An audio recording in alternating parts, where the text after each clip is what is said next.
한번 따라서 할까요? 감사함을 넘치게 하라. 여러분, 인생은 반응입니다. 사건보다 그 사건에 대해서 어떻게 반응하느냐가 중요합니다. 어떤 일어난 일이나 또 문제가 우리 인생을 바꾸는 것이 아닙니다. 그것에 대해서 내가 어떻게 반응하느냐에 따라서 인생이 달라지는 겁니다. 살다 보면 성공할 때도 있고 실패할 때도 있지요. 그러나 그보다 더 중요한 것이 그것에 대한 우리의 태도가 더 중요하다는 거죠. 지금 내가 실패했다 하더라도 그 실패에 대해서 바른 태도를 가지고 바르게 반응하면은 반드시 다음에 다시 일어날 수 있습니다. 그러나 지금 내가 성공했다 하더라도 그 성공에 대해서 내가 바른 태도, 올바른 반응을 보이지 않으면은 언젠가는 그 인생은 무너지게 되어져 있습니다. 야고보서 5장 13절에 보면은 너희 중에 고난 당하는 자가 있느냐 그는 기도할 것이요 즐거워하는 자가 있느냐 그는 찬송할지니라 그렇게 말씀을 합니다. 너희 중에 고난 당하는 자가 있느냐 그렇게 질문하면서 답을 주고 있습니다. 기도하라는 겁니다. 인생에 고난이 있지요. 고난 없는 삶이 어디 있겠습니까? 근데 중요한 것은 그것에 대해서 어떻게 반응하느냐라는 거죠. 기도로 반응해야 된다는 거죠. 또 즐거워하는 자가 있느냐 그렇게 질문하면서 그 답을 이렇게 이야기합니다. 찬송할지니라. 찬송으로 반응해야 된다는 거죠. 여러분, 기쁘고 즐거운 일이 있으면은 찬송하는 것이 당연한 것이 아닌가 그렇게 생각이 되어집니다. 그런데 왜 이렇게 이야기합니까? 근데 사실은 그렇게 쉽지 않다는 것입니다. 여러분이 하나님을 가장 많이 생각하는 때가 언제입니까? 일이 잘 풀릴 때에 잘 되고 이 원하는 일들이 이루어지고 만사형통하면은 그때 하나님 많이 생각합니까? 아마 아닐걸요. 힘들 때입니다. 어려움을 만났을 때입니다. 하나님의 사람들의 믿음의 전성기는 사실은 고난당할 때입니다. 기독교 역사에 있어서도 기독교의 전성기는 환난과 어려움을 당할 때였습니다. 그래서 즐거울 때 그 즐거움에 취해서 하나님 잊어버리지 말고 그 즐거움 속에서 하나님을 기억하고 그 하나님 앞에 감사하라. 이게 바른 반응이다라는 것입니다. 이렇게 볼 때 믿음 역시 반응입니다. 문제와 사건 앞에서 어떻게 반응하는가가 그 사람의 믿음이라는 거죠. 그래서 한 사람의 믿음을 보려면은 그가 만나는 문제 속에서 그가 어떻게 반응하느냐를 보면은 그 사람의 믿음을 볼 수 있습니다. 고난 당할 때 어려울 때에 기도하면은 믿음이 좋은 사람이죠. 일이 잘 될 때, 모든 일이 술술 풀릴 때에 하나님을 기억하고 하나님을 찬송한다면은 그 사람은 믿음이 성숙한 사람입니다. 오늘 6절에 보면 이렇게 말씀합니다. 그러므로 너희가 그리스도 예수를 주로 받았으니 그 안에서 행하되 그렇게 말씀을 합니다. 너희가 그리스도 예수를 주로 받았으니 이 그리스도 기름 부음 받은 자라고 하는 뜻을 가지고 있는데 의미적으로는 구원자라는 말이지요. 여러분, 예수님은 하나님의 아들로서 온 세상을 구원하기 위해서 이 땅에 오신 구원자이십니다. 그리스도라는 거죠. 예수라는 것은 예수님의 인간적 이름입니다. 하나님의 아들이 이 땅에 오셔서 인간이 되시는데 그분의 이름이 예수라는 거죠. 죄에서 구원할 자라는 것입니다. 그래서 그리스도 예수라는 말은 구원자 예수라는 말이죠. 그 구원자 예수를 주로 받았으니 주님, 주인이라는 말이죠. 그리스도 예수를 주로 받는 것, 그리스도 예수를 믿는 것, 그 말이죠. 그 예수 그리스도를 우리 마음의 주인으로, 인생의 주인으로 모시는 것, 이야기하는 겁니다. 이렇게 예수님을 주인으로 받으면, 모시면은 반드시 따라오는 반응이 있다는 거죠. 그 반응이 없다면은 그 사람의 믿음은 참된 믿음이 아닐 수 있다는 겁니다. 아이들이 서너 살 또 5살 될 때에 수영장이나 또 워터파크 이렇게 데리고 가면 아이들이 물을 무서워서 물에 못 들어가잖아요. 그럼 아빠가 막 꼬시잖아요. 괜찮다, 들었나, 안아줄게, 걱정하지 마라. 그럼 이 아이가 아빠를 신뢰하면 어떻게 해요? 물에 들어가죠. 그게 반응이에요. 예수를 주로 받으면은 반드시 따라오는 반응이 있다는 겁니다. 그게 뭐라고요? 그 안에서 행하는 것, 예수님 안에서 행하는 것, 계속해서 그리스도 안에 살아간다는 거죠. 예수님을 닮아가는 자로서 예수님께서 원하시고 바라시는 삶을 살아가는 자가 된다는 겁니다. 이런 반응이 없으면은 정말로 그 사람이 예수님을 진실되게 믿는 것인지를 돌아볼 필요가 있다는 거죠. 그러면서 그리스도 예수를 주로 모신 자들이 구체적인 삶 가운데서 어떤 삶의 태도와 믿음의 태도를 가져야 하는지를 7절에서 말씀을 하고 있습니다. 몇 가지로 살펴보면 그 첫째가 따라서 할 거예요. 그 안에서 뿌리를 박으며. 7절 말씀 함께 읽겠습니다. 시작. 그 안에 뿌리를 박으며 세움을 받아 교훈을 받은 대로 믿음에 굳게 서서 감사함을 넘치게 하라. 그렇게 말씀을 합니다. 그리스도 예수를 주로 고백하는 사람이 그에 대한 반응이 있는데 그의 일상에 삶에서 구체적으로 행해야 할 것에 대해서 설명을 하시면서 식물을 비유로 들어서 설명을 하고 있는 거예요.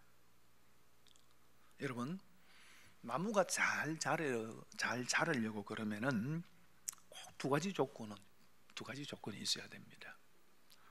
첫째는 위치라는 겁니다. 어디에 뿌리를 내리느냐 하는 거죠.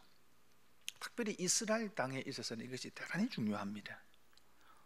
이스라엘은 강수량이 아주 적습니다. 연평균 강수량이 한 400mm 정도, 우리나라가 한 1200, 300 된다 그래요. 3분의 1밖에 되지 않습니다. 그리고 그것도 4월과 9월까지는 건기입니다. 비 오지 않는 계절이에요. 이때는 비가 거의 오지 않습니다. 이때의 건기에 이스라엘의 기온이 섭씨 32도에서 37도 된다 그래요.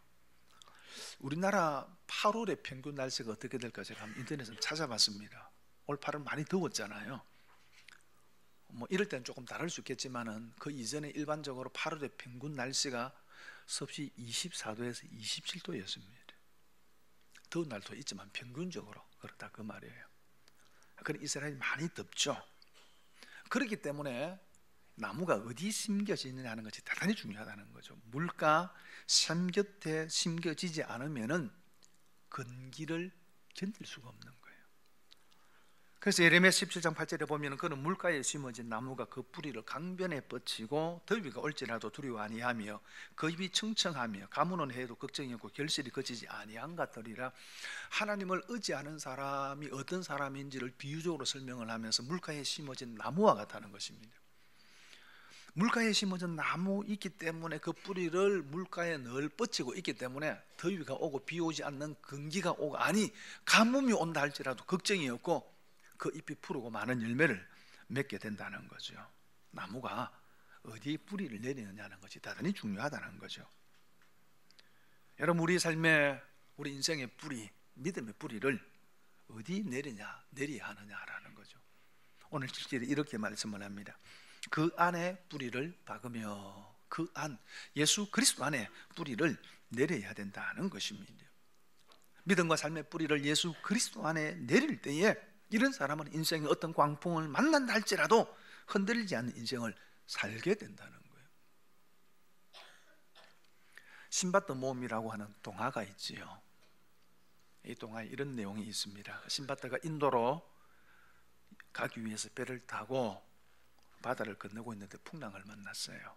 풍랑을 만나고 고생을 하고 난 이후에 바다가 잔잔하고 나서 작은 섬 하나를 발견하게 되어집니다.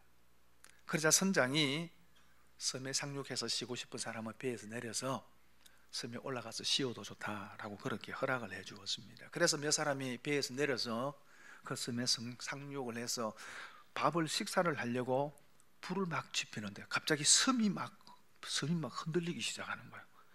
그러고는 배에 탄 사람들이 빨리 배에 올라타라고 막 소리를 지는 겁니다.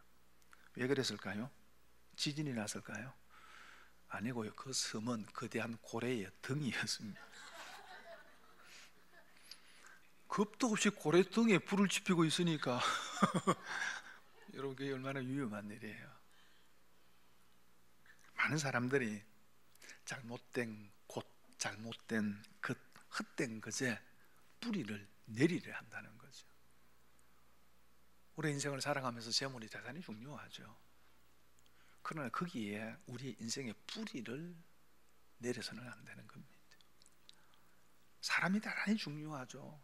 가족들, 자녀들, 부모, 참 좋은 사람들 주위에 얼마나 중요해요. 그러나 그 사람들에게 우리의 인생의 뿌리를 내려서는 안 된다는 겁니다. 재물이나 명예, 크기에, 근세에 뿌리 내려서는 안 된다는 거죠. 그것이 결코 우리 인생을 지켜주지 못한다는 것입니다. 그러므로 예수 그리스도 안에, 예수 그리스도에게 뿌리를 내리고, 뿌리를 내리되 어떻게 내려야 된다고요? 깊이 내려야 된다는 거죠. 그래서 두 번째 조건으로 중요한 것이 뿌리를 내리되 깊이 내려야 되는 거죠. 태풍이 지나고 나면은 가로수 가운데서 뿌리가 뽑혀져 있는 가로수들을 발견하게 되어집니다. 왜 유독 그 나무만 뿌리가 뽑혀요? 뿌리를 깊이 내리지 못했기 때문이죠. 여러분, 그래서 이게 뿌리를 박으며라고 하는 말은 확립하다, 확고하게 하다라고 하는 뜻이 있습니다. 뿌리를 깊이 내리면 바람에 흔들릴 수는 있어도 뽑히지 않는 확고함을 가지게 된다는 것입니다. 예수 그리스도 안에 뿌리를 내리되 깊이 뿌리를 내려야 합니다. 그러면은 뿌리를, 그리스도에게 뿌리를 내린다고 하는 것이 도대체 뭐냐라는 겁니다. 예수님이 땅 같으면 거기에다가 내 발이라도 그냥 막 뿌리를 박겠는데, 예수 그리스도에게 뿌리를 내린다는 말이 도대체 무슨 말이냐라는 거예요. 첫째는 삶의 근거를 예수 그리스도에게 두는 것입니다. 고린도서 5장 17절에 그런즉 누구든지 그리스도 안에 있으면 새로운 피조물이라, 이전 것은 지나갔을 때 보라 새 것이 되었도다, 그렇게 말씀을 합니다. 우리가 그리스도 예수를 주로 믿는 순간 우리는 새로운 존재가 되었습니다. 이전 것은 지나가 버리고 이제는 온전히 전혀 다른 새로운 존재가 되었다는 것입니다. 여전히 이 몸을 가지고 살고 여전히 이 땅 위의 삶을 살아가지만은 이제 우리는 이 땅의 삶이 아니라 그 말입니다. 구원을 얻고 영생을 소유한 사람이라는 거죠. 이 땅에 살지만은 땅에 속한 사람이 아니라는 거예요. 이 땅에서 나그네의 삶을 사는 것이 우리의 모습이에요.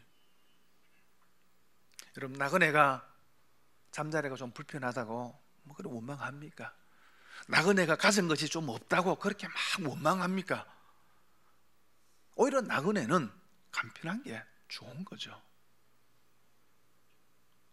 여러분, 이것을 확인하는 것, 날마다 내 자신의, 내 본질을, 믿음의 삶의 이 본질을 확인하며 사는 것이 뿌리를 박는 것이라 그 말입니다. 그런데 많은 사람들이 여전히 이 세상에 근거를 두고 그것 때문에 울고 웃고 마치 그것이 없으면 못 사는 것처럼 때로는 우리를 절망하게 만들어버립니다. 여러분, 우리의 삶이 여기서 끝나는 것이 아니라는 거죠. 소속이 여기가 아니라는 것, 그건 늘 확인하며 사는 것이 그리스도에게 뿌리를 내리는 거예요. 그리고 또 하나는 행동의 기준이 예수 그리스도가 되는 것입니다. 무엇을 해서는 안 되고 또 무엇을 해야 되는 것, 그 기준이 예수님이어야 한다는 거죠.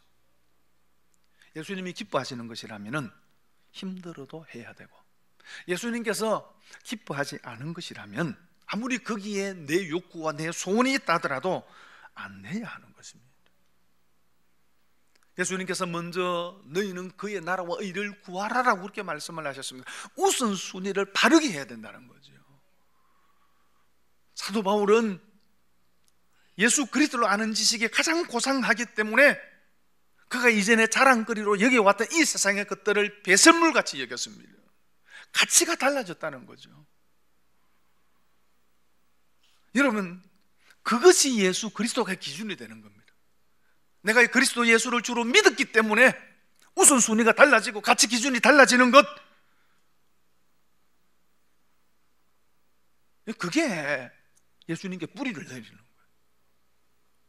여러분, 그래서 예수님 때문에 내가 무엇을 하지 않기로 결정했다면 뿌리가 깊어지는 거예요. 내가 예수님 때문에 무언가를 내가 거절했다면 내 믿음의 뿌리가 깊어지는 거예요. 그 반대로 내가 정말로 하기 싫지만은 내가 예수님 때문에 하기로 결정했다면 뿌리가 깊어지는 거예요. 그래도 한 가지는 위로와 힘의 근원이 예수 그리스도가 되는 것입니다. 윤복희 씨가 부른 노래 가운데 여러분이라고 하는 노래가 있지요. 몇 년 전에 나가수라고 하는 프로그램 통해서 노래가 더 많이 알려졌는데 가사가 이런 거예요. 네가 만약 외로울 때면 내가 친구가 될게. 네가 만약 서러울 때면 내가 눈물이 되리. 어두운 밤 험한 길 걸을 때 내가 너의 등불이 되리. 허전하고 쓸쓸할 때 내가 너의 벗되리라. 그런 가사입니다. 윤복희 씨 오빠 되는 윤향기 씨, 지금 목사님이 되었는데 이분이 작곡한 노래예요. 1979년도 서울국제가요제에서 대상을 받았던 곡입니다. 이 노래를 만든 계기가 있어요. 동생 윤복희 씨가 이혼을 하고 삶의 시리에 빠져서 절망해서 온종일 방에 틀어박혀서 아무것도 먹지도 않고 나오지도 않는 겁니다. 그 동생을 바라보면서 가슴은 미어지고 터지고 할 수 있는 게 기도밖에 없는데 하나님 앞에 기도하는데도 원망스러운 기도밖에 안 나오더라는 거죠. 그런데 그 동생이 하루 이틀이 지나고 3일이 지나도 그냥 꼼짝도 안 하는 거죠.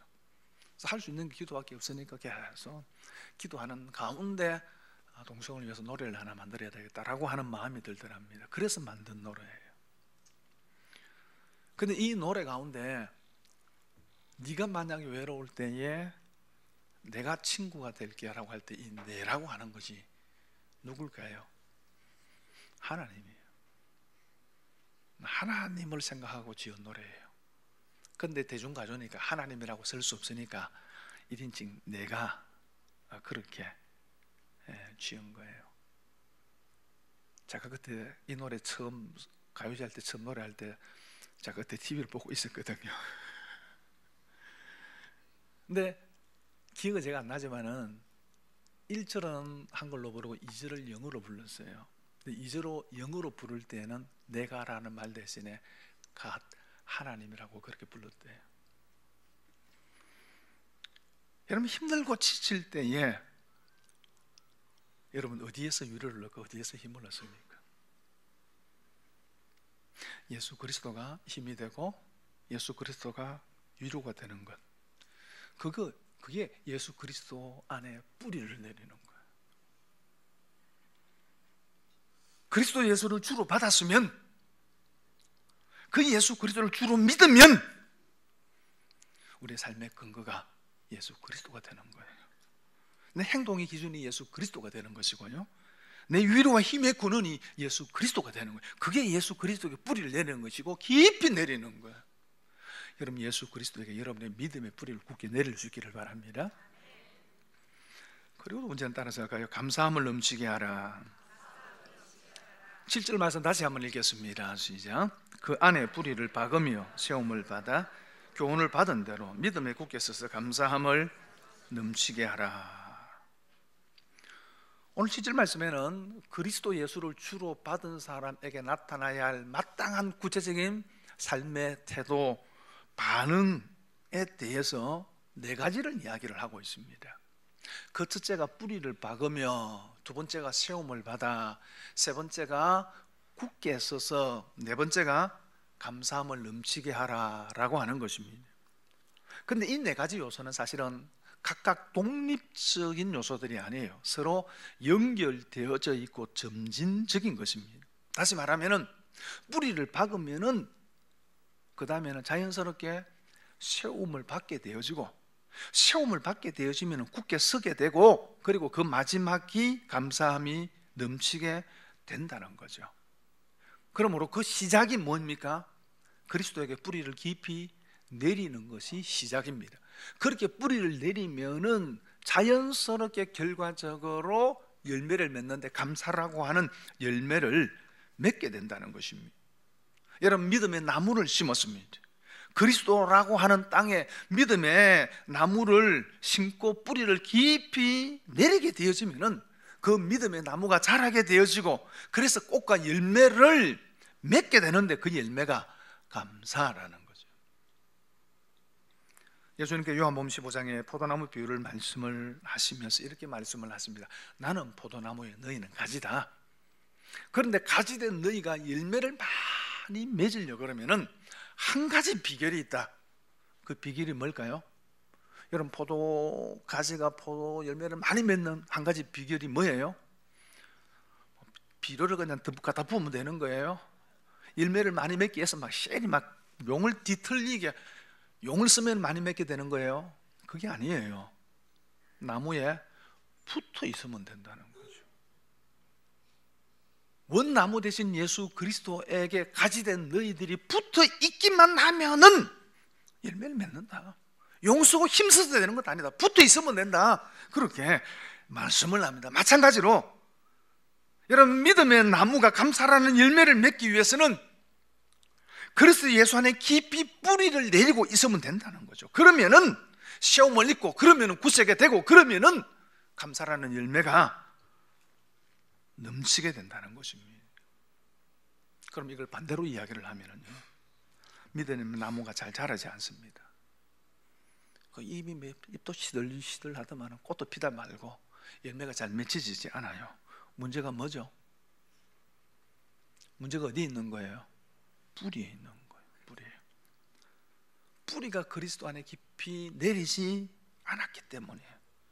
여러분, 우리의 삶에 원망과 불평이 가득 차고 감사가 없는 이유가 무엇일까요? 단지 환경의 문제일까요? 내가 원하는 일이 이루어지지 않았기 때문일까요? 무엇 때문이고 누구 때문일까요? 그렇지 않다는 것입니다. 믿음의 뿌리가 뽑혀져 있다는 거죠. 그 믿음의 뿌리가 뽑혀 드러나 햇빛에 말라가고 있기 때문에 그런 것이지 환경의 문제가 아니라는 거죠. 여러분의 삶에 감사와 기쁨이 넘쳤을 때가 언제입니까? 환경이 좋았을 때였습니까? 아니지 않습니까? 환경은 그때나 지금 원망과 불평이 가득 차 있을 때나 별 차이가 없습니다. 차이는 뿌리에 있습니다. 뿌리가 깊이 박혀져 있지 않기 때문입니다. 그러므로 내 마음에 원망과 불평이 생기고 감사가 사라질 때 확인해야 됩니다. 내 믿음의 뿌리가 지금 깊이 내리고 있는 것, 내 삶의 근거가 예수 그리스도에게 있고 내 행동의 기준이 예수 그리스도가 되고 내 힘의 원천과 위로의 권한이 예수 그리스도에게 있는가, 이걸 다시 한번 분명히 해야 됩니다. 그런데 왜 예수 그리스도 안에 믿음의 뿌리를 이렇게 내리면은 왜 감사라는 열매가 맺히게 될까라는 거예요. 성령의 9가지 열매가 있지 않습니까? 사랑과 희락과 화평과 온유와 자비, 양선, 절제, 성령의 9가지 열매도 있고, 여기 성경에서 참 그리스도인들에게 필요한 많은 영적인 품성과 자질들에 대해서 말씀을 하고 있는데 왜 그 많은 것들 가운데 유독 그리스도 안에 뿌리를 내리게 되어지면은 감사의 열매가 넘치게 되는 것일까라는 거예요. 여러분, 감사는 은혜 받은 자의 당연한 반응이기 때문입니다. 로마서 5장 8절에 우리가 아직 죄인 되었을 때에 그리스도께서 우리를 위하여 죽으심으로 하나님께서 우리에게 대한 자기의 사랑을 확정하셨느니라, 그렇게 말씀을 합니다. 하나님께서 우리를 사랑하셨는데 우리가 아직 죄인 되었을 때, 우리가 하나님과 원수 되었을 때, 우리가 아직 하나님 부족하고 연약할 그때 하나님께서 우리를 사랑하셨다는 겁니다. 그 하나님의 사랑을 내가 알고 깨닫게 되어지면은 자연히 감사하게 된다는 거죠. 예수님께서 우리를 위해 십자가에 자신의 생명을 드리고 피 흘리시고 그 모든 고난을 나를 위해 감당하셨다는 사실을 내가 알게 되면은 감사할 수밖에 없다는 거죠. 그 하나님의 사랑과 예수 그리스도의 사랑이 전적인 하나님의 은혜였다는 것을 내가 알면은 감사하는 것이 당연한 반응이라는 거죠. 일본 우치무라 간조라고 하는 옛날에 내총감사한 한문어로 그렇게 부르기도 한 신학자가 있었습니다. 근데 일본의 지식인들에게 큰 영향을 미친 사람인데 그가 이런 얘기를 했습니다. 하나님께서 사람을 저주하신다면은 세 가지로 저주할 것이다. 저주하는 것이 세 가지가 있다라고 이야기를 했습니다. 첫째는 하나님이 믿어지지 않는 것. 아무리 믿어보려고 해도 안 믿어지는 것. 여러분, 믿는다는 것이 사실은 내가 믿고 싶다고 해서 믿어지는 게 아니에요. 하나님이 은혜를 주셔야 되거든. 근데 안 믿어진다면은 그 저주가 아니냐라는 거죠. 그리고 두 번째로는 하나님의 말씀을 많이 알고 많이 읽고 하는데 그 하나님의 말씀이 내게 주시는 말씀으로 들려지지 않는다면은 성경은 여러분 지식책이 아닙니다. 우리가 지식을 읽기 위해서 성경을 읽는 게 아니에요. 그 말씀을 읽고 그 말씀을 통해서 내게 주시는 말씀으로 듣기 위해서요. 그런데 그렇게 말씀을 읽고 들어도 내게 주시는 말씀으로 들려지지 만약에 않는다면은 그건 저주라는 거죠. 그리고 세 번째가 감사하는 마음이 없다면 저주라는 것입니다. 감사하는 마음이 있고 늘 원망과 불평뿐이라면은 저주받은 사람이다. 그래서 그가 이렇게 이야기를 했습니다. 감사는 은혜에 대한 마땅한 응답이다. 은혜에 대한 마땅한 응답이다. 기도의 사람이라고 불리우는 윌리엄 로우라고 하는 사람이 이런 얘기를 했습니다. 세계 최대의 성자는 기도를 많이 한 사람도 아니고 금식을 많이 한 사람도 아니요 자선을 많이 베푼 사람도 아니다. 진정으로 위대한 성자는 하나님께 감사하며 사는 사람이다. 그런데 오늘 본문에서 한 가지 더 좀 생각해 보고 싶은 것은 뿌리를 박으면은 그리스도에게 깊이 뿌리를 박으면은 자연스럽게 세움을 입고 뿌리가 깊어지면 깊어질수록 위로 자라잖아요. 세움을 입고 그렇게 굳게 서서 흔들리지 않고 그리고 감사라고 하는 열매를 맺는다. 그렇게 말씀을 했는데요. 오늘 이 말씀 속에서 뿌리를 박고 세움을 입고 믿음이 굳게 섰어라고 하는 말은 문부적으로 이야기하면 수동태예요. 내가 의지적으로 하는 것이 아니라 외부의 도움에 의해서 가능하다는 거죠. 하나님이 도우시는 것이라 그 말입니다. 그렇게 되는 것은. 그런데 마지막 감사함이 넘친다라고 하는 이 말은 명령형이에요. 내가 해야 되는 것이라 그 말입니다. 왜 자연스럽게 된다고 했는데 왜 명령하고 있는가? 내가 해야 되는 것으로 그렇게 말씀하고 있느냐라는 거예요. 여러분, 우리가 하나님의 은혜를 알게 되면은 감사하는 마음이 내 마음속에 올라와요.